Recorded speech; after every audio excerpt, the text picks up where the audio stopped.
Сәлеметсіздер ме? Қазақ тілі мен әдебиеті пәніне сабағына қош келдіңіздер. Алдымен менің каналыма тіркеліп, лайк басып, комментарий қалдыруды ұмытпаңыздар.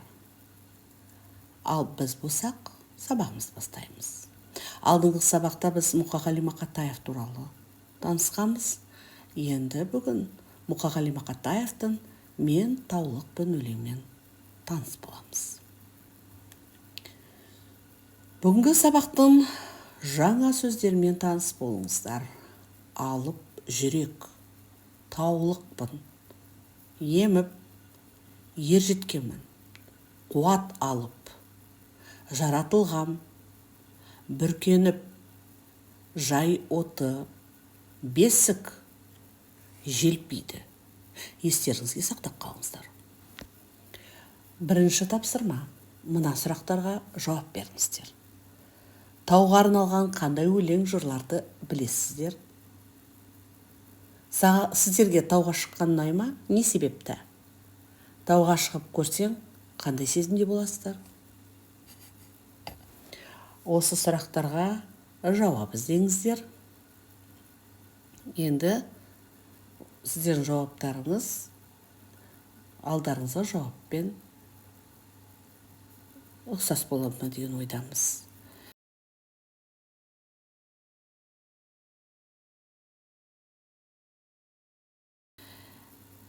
Келесі екінші тапсырмада жаңағы біздің жаңа сөздерді орыс тіліндегі нұсқасымен қатар түсініп оқыңыздар да, осы сөздерді қатыстырып, сөз тіркестерін құраңыздар.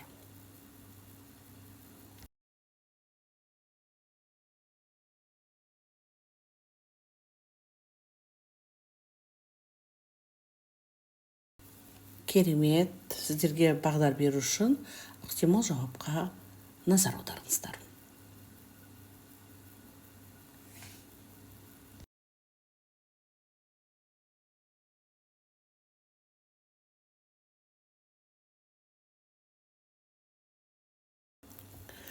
Мұқағали Мақатаевтың өлеңін мәнерлеп оқыңыздар.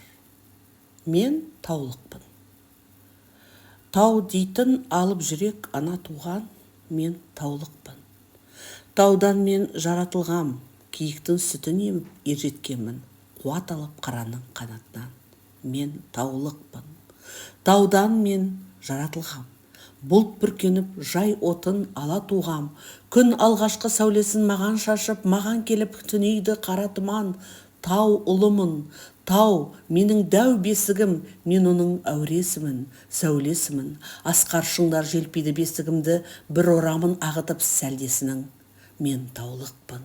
Таудан мен жаратылғам, тау деген ана туған дара толғам. Тауға барып көкке ұшсам, ұшып кетсем бекен, ұстап алып қыранның қанатынан.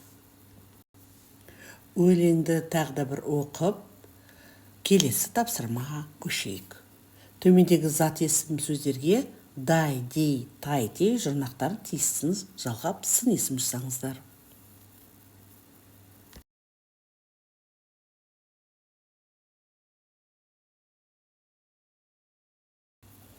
Керемет, өздеріңізді тексеріңіздер.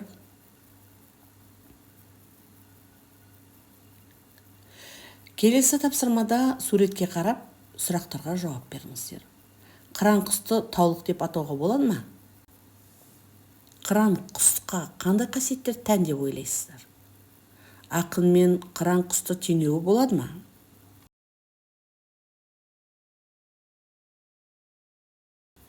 Керемет, олай болса, ықтимал жауапқа назар аударыңыздар.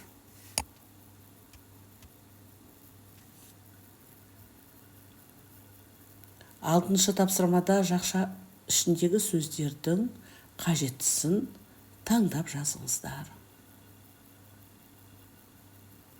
Бұл тапсырманы да дұрыс орындады деген ойдамын.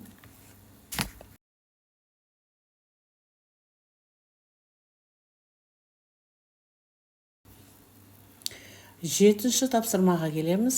Бұл жерде сұрақтарға ойланып, жауап беріп, диалог құрыңыздар.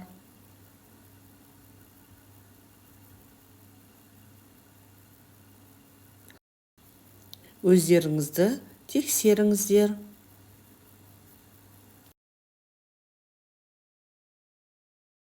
Сегізінші тапсырмада алдарыңызға көрсетілген сайт бойынша мен таулықпын мультфильм көріп, Айбардың бойынан тау ұлына болуы тиіс қандай қасиеттерді байқағандарыңыз туралы жазыңыздар.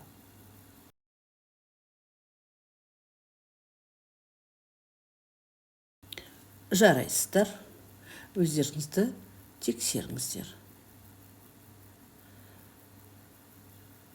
Олай болса, бүгінгі тапсырмалар бәрі орындалды. Бүгінгі сабағымыз аяқталды. Назарларыңызға рахмет, сау болыңыздар.